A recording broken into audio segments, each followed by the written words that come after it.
Disclaimer: this was made by a person with borderline personality disorder. Not only that, but hours of research have been made for this video to be possible. With that being said, I am in no way, shape, or form a mental health professional. If you suspect you or a loved one might suffer from BPD, please seek a doctor, not a YouTuber. As for content warnings, this video will contain mentions along with fictional depictions of manipulation, abuse, and murder. Viewer discretion is advised. Drink water, eat a snack, and stay safe. First things first, we need to establish two things. What is BPD, and who the heck is eternal sugar? To answer the first question, borderline personality disorder, which will be abbreviated to BPD from now on, is a condition which is characterized by instability, whether it be in mood, self-image, or interpersonal relationships, as well as impulsivity. Fear of abandonment and chronic feelings of emptiness only make this disorder more complex. It is a heavily stigmatized disorder, with the people diagnosed with it often seen as crazy yanderes or crybabies with abandonment issues.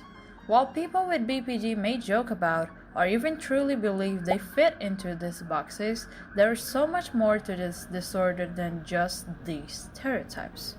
Now that we have the definition of BPD down, let's move on to our patient.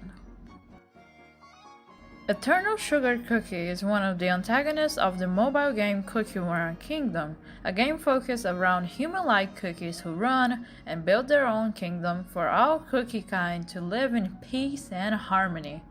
A cute game for kids, I would say. Except it deals with themes such as death, war, existential crisis, mental illnesses, gore, I guess, and many others. Strawberry jam is blood, by the way. But the video isn't about that. If you would like to learn more, Miha the artist made a wonderful video about the topic. I suggest you check it out after this video. It will be linked in the description. Back to Eternal Sugar. She was once the bringer of happiness and the original owner of Hollyberry Cookie Soul Jam, the shiny little jewel that gives you power. But then, things started to go wrong when Eternal Sugar realized that cookies cannot truly be happy if they keep getting hurt in the outside world every single day, as any mortal would. So, she decided to create the Garden of Delights, a paradise where you can be free from pain and worries forever. Now, this seems boring. Some cookies would agree, leaving the garden after a lot of manipulation and gaslighting from Eternal Sugar's part. But then more monsters start to appear outside of the garden, and so you feel obligated to get back there to heal. However, you have no idea of when you will leave. Do you see the problem here? Good. Now for Eternal Sugar's relationship with Hollyberry. Oh boy. As mentioned before, Hollyberry Cookie is our hero in this story, and the second owner of the Soul Jam. Her goal is to defeat the beasts, Eternal Sugar included. But how can she do that when said beast is being so nice to her?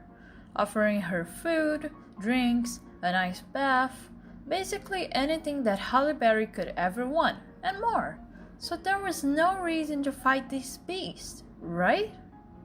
Until she steals your soul jam, and then traps your friends in jars. Whoops. Meanwhile, Eternal Sugar has shown a pattern of obsession with Hollyberry, not the soul jam, although stealing it only made the chances of Hollyberry staying in her garden much higher. Between love bombing and diminishing Hollyberry's friends, it is possible to see that these are common symptoms of splitting. Splitting is defined by essentially an all-or-nothing mindset, a defense mechanism where the person who suffers from BPD sees things as extremely good or extremely bad, no in between. And finally, what made me think about this video in the first place? Fear of abandonment.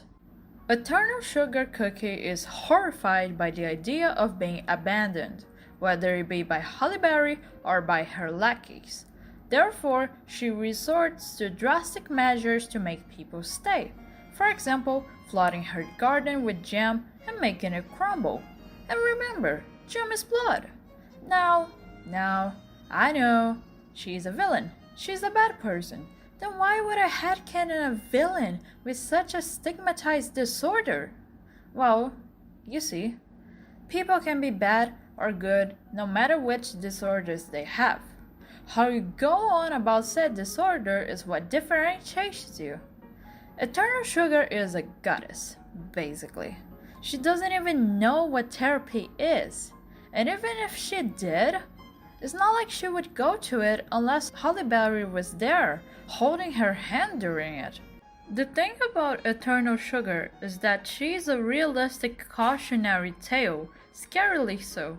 She is what happens when a person with BPD is untreated, ignored, shunned by society, distressed, traumatized, and so on. Let's get an example everyone will boo me for. Jax from The Amazing Digital Circus. Love or hate the way he was written, this video is not about that. He ends up being incredibly realistic representation of a transgender person who was repressed his whole life for showing his emotions and presenting himself in a more effeminate way, not being man enough. With that self-hatred burbling in his chest, he ends up lashing out on others, literally causing two of his friends to abstract because of that. This is relatable. This is reality. And reality is not pretty all the time, especially for transgender people in the world that we live in. Back to BPD. You can get better. You always have the possibility to get better, do better. Your disorder doesn't define you. That being said, some people simply choose to not get better, to stay at the same point they were before. They are different from the people who don't know that they can get better, as the former is making a voluntary choice to not change. But that's enough self-help talk for now. My point is, you can have a bad, evil, up to no good character with a certain stigmatized trait. You can do that. The whole issue lies in how they are written. And that is all I have time for today. Thank you so much for watching this video, and I'll see you all next time.